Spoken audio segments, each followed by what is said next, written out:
Yun mga boss, magandang araw mga boss. Dumating pala yung parcel natin mga boss galing sa international. Galing Indonesia mga boss. Clutch kit to mga boss, conversion kit para sa mga Smash 115. Unboxing natin mga boss, check natin.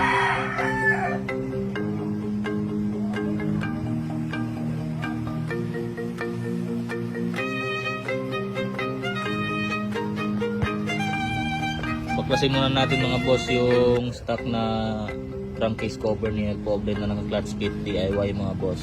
Let's go. Yung mga boss, nabaklas na natin mga boss. Tapos, ganito lang pala yung mga boss pag nagko-convert ka ng clutch sa Smash 115 unit yung mga boss. Kasi sa akin DIY to mga boss. Naka-spot lang to ng tatlo mga boss. Para kung sakali gusto nyo bumalik ng hindi na naka-hand clutch, i-grinder nyo lang to mga boss itong spot na yan. Check muna natin mga boss kung ano yung mga gagawin conversion sa crankcase na clutch kit mga boss sa Smash 115. Yan na mga boss, after natin ma-check mga boss, may babaguhin pa pala mga boss. Kailangan nyo itong i-port yung sa kick shop nyo mga boss, yung papasukan sa kick shop nyo. Pati yung lalagyan ng dowel mga boss, yan yung dalawang lalagyan ng dowel nyo. Kailangan yung i-port. Kaya i-port muna natin mga boss. Okay. Yun mga boss, port na natin mga boss, port natin itong kick shop na lalagyan mga boss sa crankcase.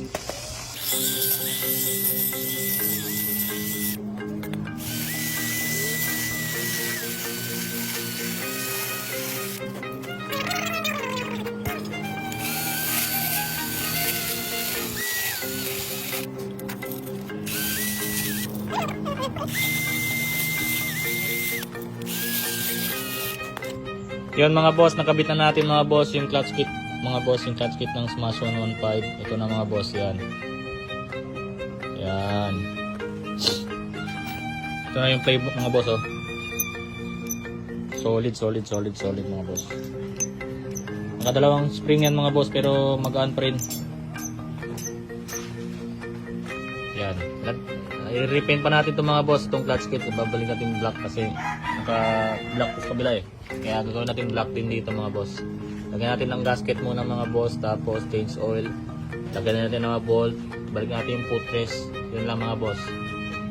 Sa mga nagtatanong na kung plug and play ba mga boss, hindi siya plug and play mga boss. Marami siyang i-modify, itatabas, ipoport. Yun. Tapos oil seal na mga boss. Yan. Bili kayo ng bagong oil seal. Yun lang. Yun na nga mga boss, na kumpleto na natin yung bolt mga boss. Tapos nalagay na rin natin yung clutch cable mga boss. Yung gamit ko palang clutch cable dito mga boss is pang Barako 175. Para kahit naka-clutch spring ka ng apat ay magaan pa rin siya pisilin yung clutch lever mga boss.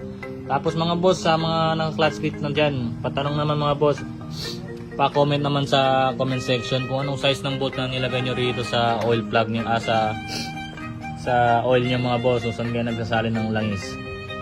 Tapos sa nagtatanong din mga boss kung magkano, nasa magkano yung bili natin ng clutch kit is nasa 3,300 Shopee mga boss, from Indonesia seller.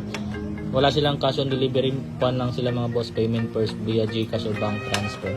Huwag kayong mag-alala mga boss dahil legit mga boss. Matagal-tagal lang sila dumating mga boss, mga almost 2 weeks din mga boss bago dumating yung clutch kit na in-order natin mga boss. All goods naman, walang damage. Kaya sa mga gusto mag-order mga boss, nasa comment section yung link.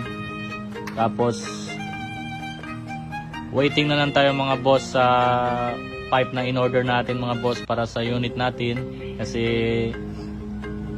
mga 1 week pa mga boss bago darating para ma-sound check at ma-rolling na rin natin ulit si Elpobre. Yun lang mga boss, ride safe, peace out.